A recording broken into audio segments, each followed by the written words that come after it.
આજે અહીં મળ્યા છીએ. મહારાજજીનો આપણે શુક્રાણો માનીએ એટલો ઓછો છે કે આપણને આ એક મનુષ્ય શરીર આપી અને એમણે આપણી સંભાળ લીધી છે. આપણે જોઈએ છીએ કે આ દુનિયામાં, આ વિશ્વમાં 8 અબજથી પણ વધારે માણસો છે, પરંતુ એમાં 8 લાખથી વધારે માણસો જ ભાગ્યશાળી છે કે જેમને એક સાચો સદગુરુ મળ્યો છે, એક પૂર્ણ ગુરુ મળ્યો છે. અને એ નાનકડી સંખ્યામાં આપણે સૌ આવી જઈએ છીએ. તો આપણે એમનો રોજ શુક્રાણો માનીએ તો એ ઓછો છે. સંત દર્શનસિંહજી મહારાજના શબ્દોમાં કહીએ તો नफस नफस लाजिम है मुझे शुक्र का सजदा कि मेरे दोस्त की ऐसा है ये जिंदगी मेरी. संत दर्शन सिंह जी महाराज એમની આ પંક્તિમાં કહે છે કે જો આપણે હરેક શ્વાસે ગુરુનો શુક્રાણો કરીએ તો પણ એ ઓછો છે. આપણને સિમરન કરવાનું કહેવામાં આવે છે. તો જ્યારે આપણે ધ્યાનમાં બેસીએ છીએ, આપણે 5 નામના જાપ શરૂ કરીએ છીએ, પરંતુ જ્યારે વિચારો આવે છે તો આ જાપ કરવાનું પણ બંધ થઈ જાય છે અને આપણે વિચારો કરવા લાગીએ છીએ.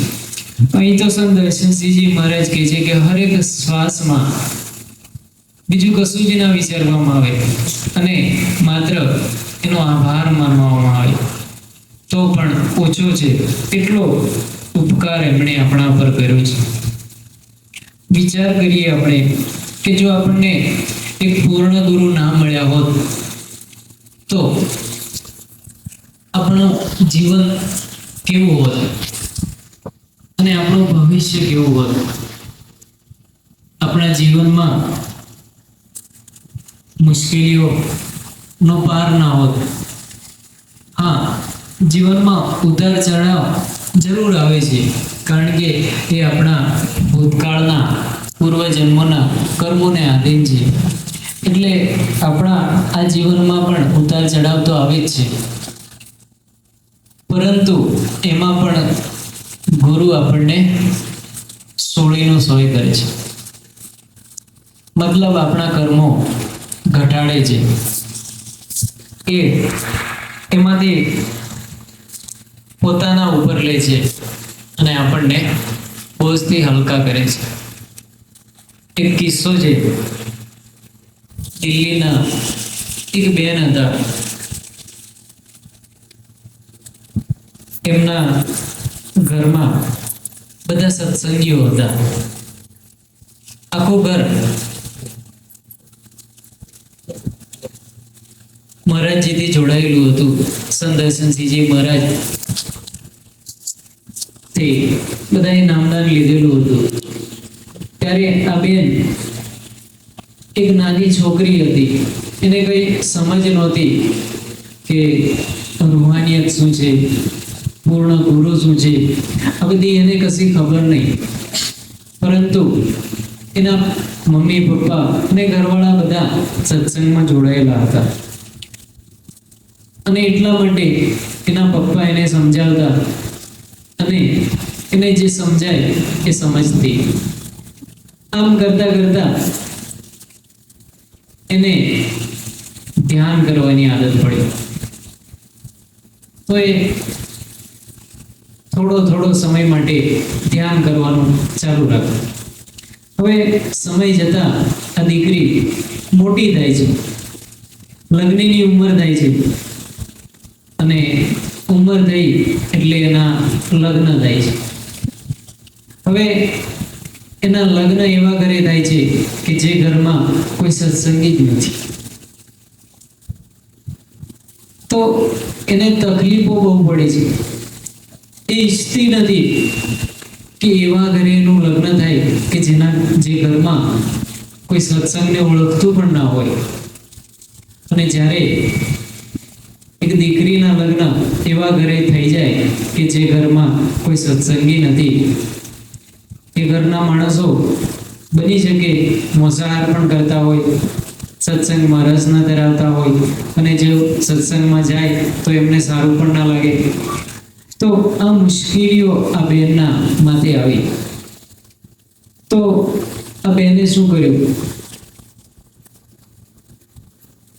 જે ધ્યાન કરવાની આદત હતી ને એ ચાલુ રાખી. એમના ઘરમાં એમના સાસુ સસરા અને ઘરવાળા આ બધા એને હેરાન કરતા, તકલીફ આપતા.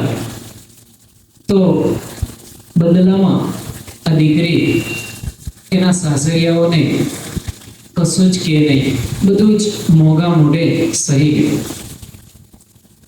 એ વિચારે કે હું પણ તમને કોઈ પ્રતિચાર આપું, પરંતુ એના મનમાં એ વિચાર આવે કે હું તો એક પૂર્ણ ગુરુ સંત રાજેન્દ્ર સિંહજી મહારાજની નામ લેવા છું, એક સત્સંગી છું.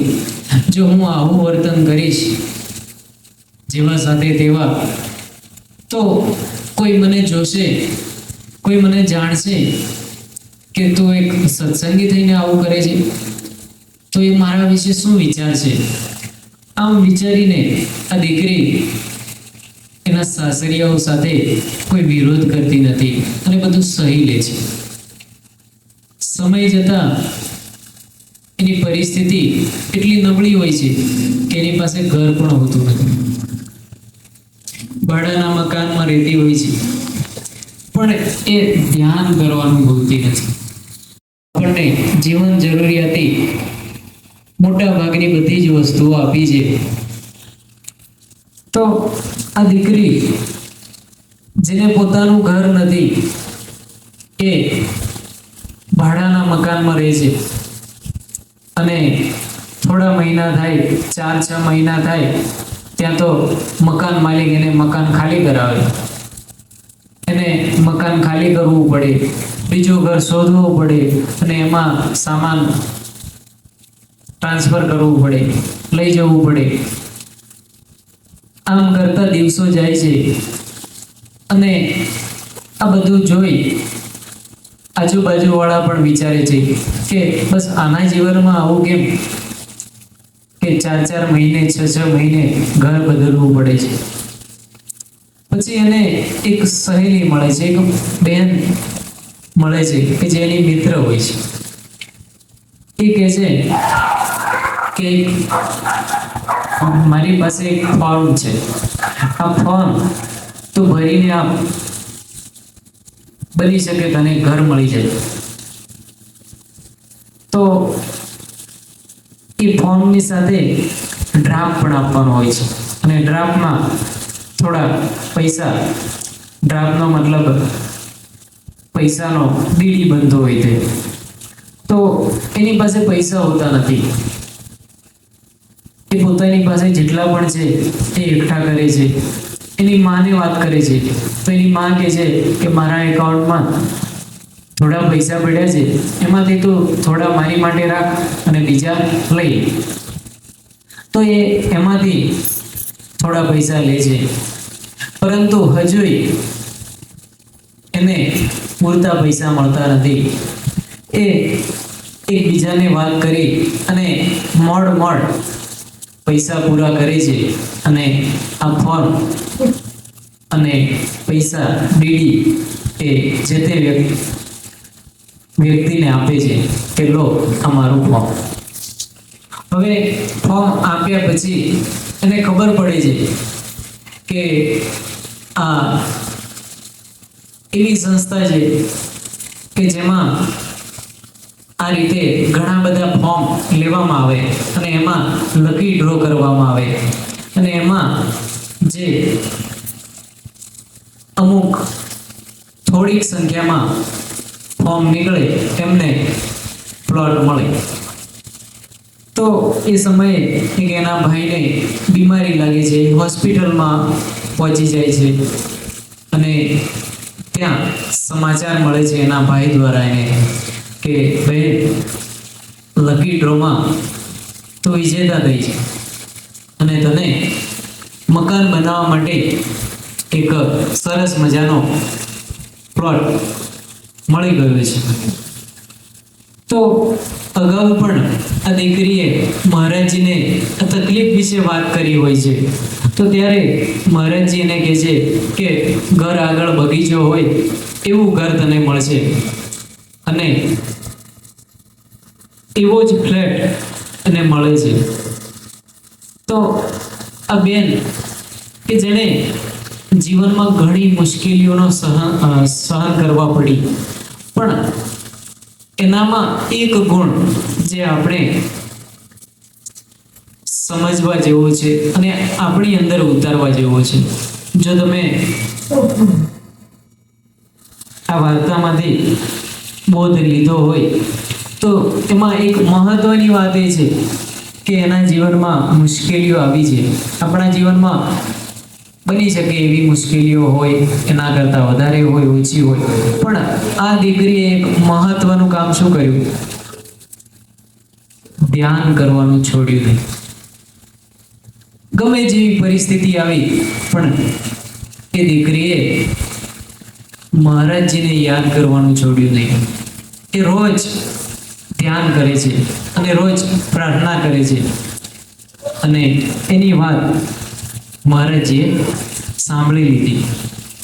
તો આપણને એક એવા ગુરુ મળ્યા છે કે જેઓ આપણને હરેક ક્ષણે ધ્યાન રાખે છે.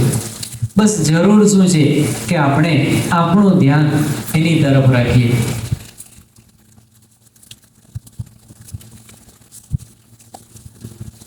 સ્વામીજી મહારાજની